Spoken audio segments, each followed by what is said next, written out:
Good morning, ladies and gentlemen. I would like to welcome you all to the module on principles of loss management. Today, we are going to look at, we are simply going to run through our course outline. Then thereafter, I will actually cover the unit 1. Our module is divided into various units, and the first unit, being unit 1, it looks at the background of loss. Under that one, we're going to look at the definitions of loss, the definitions of loss management, the history and origin of loss management. We'll then look at the various assets ownership. Under that one, we're going to look at private ownership, a situation whereby individuals, organizations owns property and assets. We'll also look at the public ownership, and then we'll then look at the public security, the concept of inequality to loss. On that one, we are going to look at how the assets, the issue of private ownership of assets led to inequalities, and then how does those inequalities contribute to conflicts in a society, which also lead to losses. We'll look at theories of property ownership.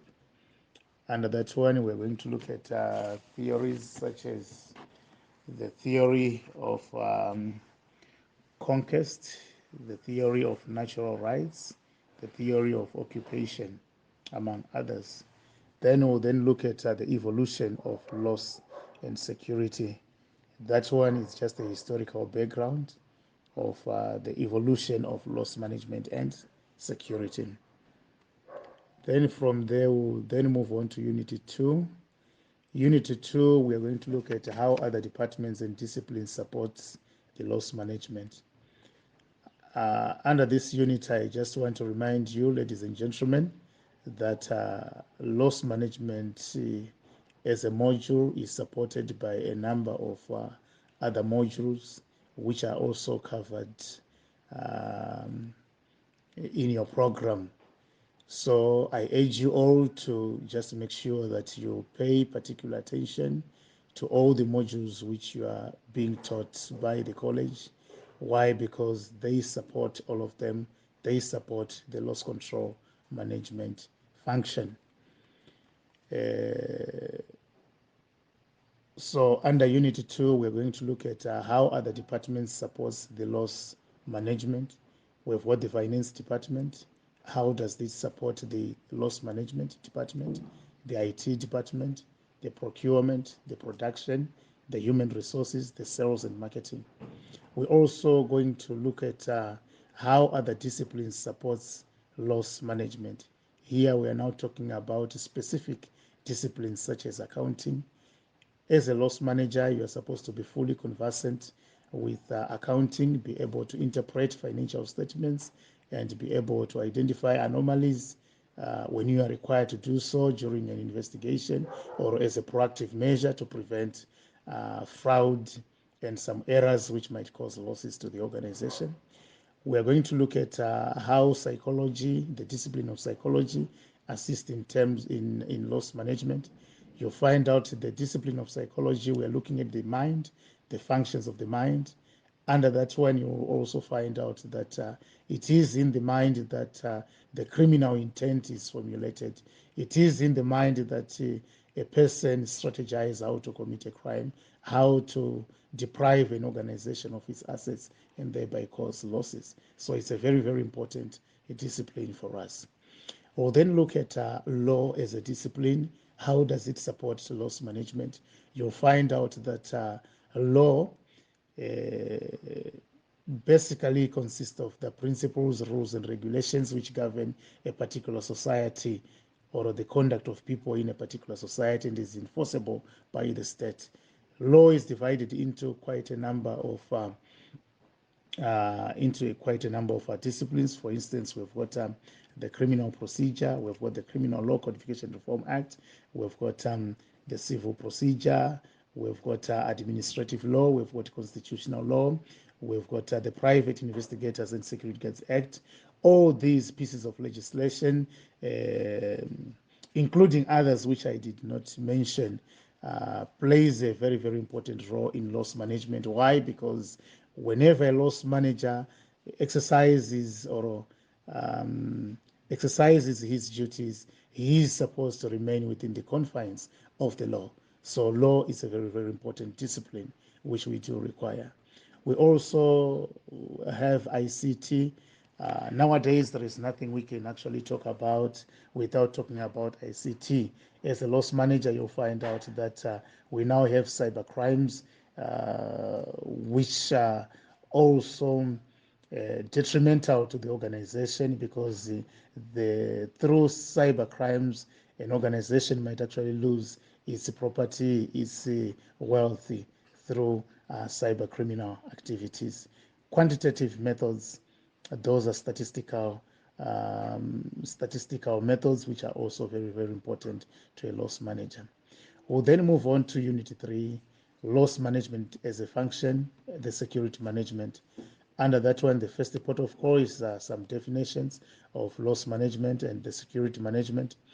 We'll then look at how the security management actually complements loss management, the functions of security in loss management.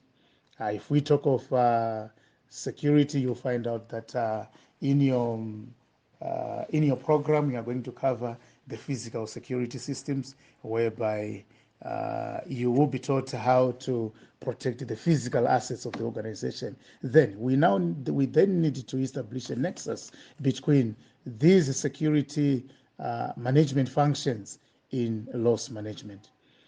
We'll then look at examples of security systems and then security management systems, the major approaches used in security management or asset protection. And then under that, we'll also cover important security measures, which includes deterrence measures, intrusion detection and electronic surveillance, access control, security guard force. We'll also cover the changing approaches to security management, where we are going to cover security concepts and beliefs such as assurance, countermeasures, defense in depth, risk, threat, vulnerability, and exploit. Ladies and gentlemen, these concepts which we actually talked about, you'll find out that we'll also cover them under physical security systems. Some are also covered under a risk management module. So it's very, very important that whenever we'll be doing those modules, you will actually pay particular attention, because through that you'll gain in-depth knowledge of loss management. We'll then move on to Unit 4, which is loss management as a function, risk management.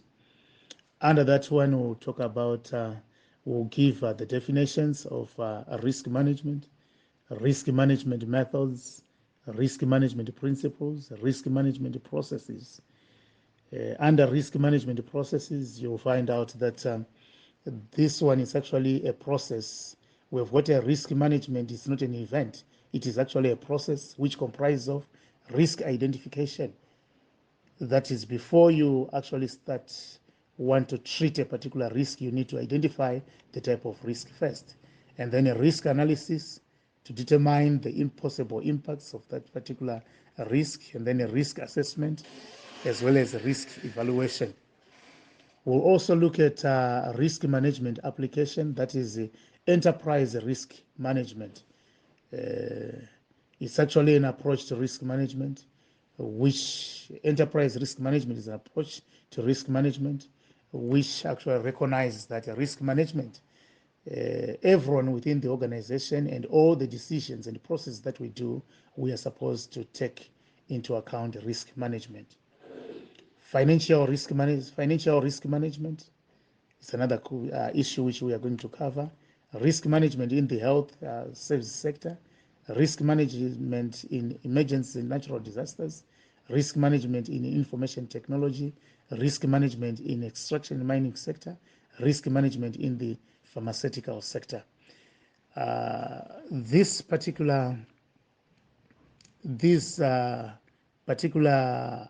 aspect which you talked about in terms of risk management application, there we'll be looking at risk management in we'll be looking at how risk management can be applied in various fields,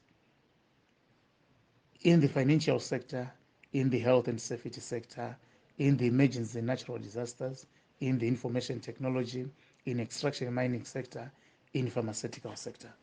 Then we'll move on to Unit 5.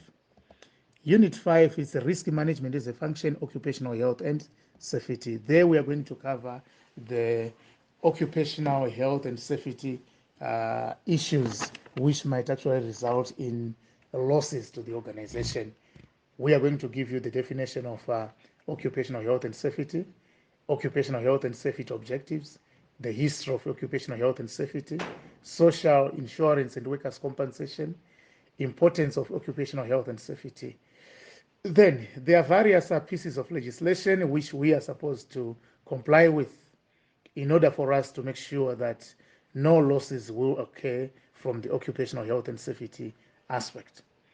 We are going to cover the Factories and Works Act, Chapter 14.08, Pneumoconiosis Act, Chapter 15.08, Environmental Management Act, Chapter 20.27, Public Health Act, Chapter 15.17, and the National Social Security Act, Chapter 17.04. We'll then move on to Unit 6, which is loss management as a function, investigations. There we are going to define what is meant by investigations, which can simply be defined as a systematic search of the truth or a gathering of facts and information through which a crime can be reconstructed. Then from there we'll then look at the reasons for investigating, which are one, legal reasons being we investigate to apprehend the perpetrators, to gather evidence, and then prosecute the accused persons. Business reasons, we investigate to find weaknesses within our internal control systems, inefficiencies within the organizations which might need to be corrected so that we prevent losses. We also investigate to gather information. And then lastly, we'll look at the benefits of investigation and then its application to loss management. We'll then move on to Unit 7, which is loss management as a profession and its environment.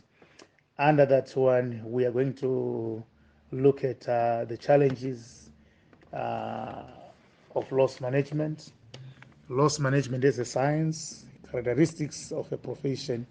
Then we'll also look at the objectives of loss management as a profession, that is the broad objectives as well as specific objectives.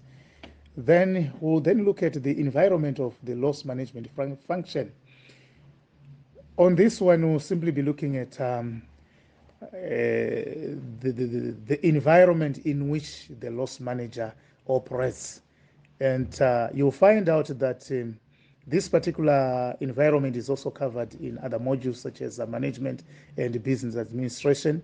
And this environment is actually normally summarized in a mnemonic, which is called the PESTLE.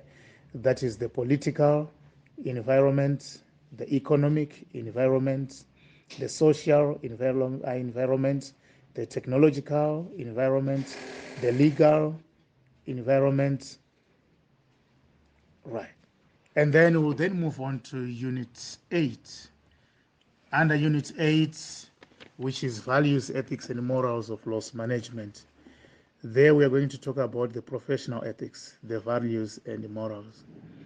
Knowing that loss management is a very, very important function within an organization, and loss managers and loss management staff are there to control the behaviors of other people, the behaviors of those people who wronged the organization or who commits crime within the organization.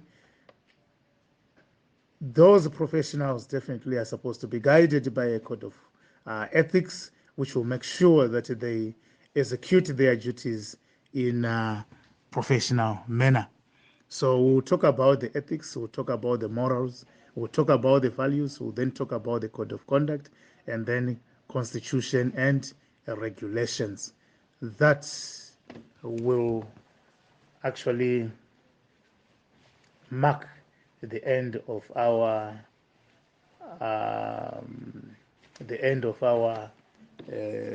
course. Thank you.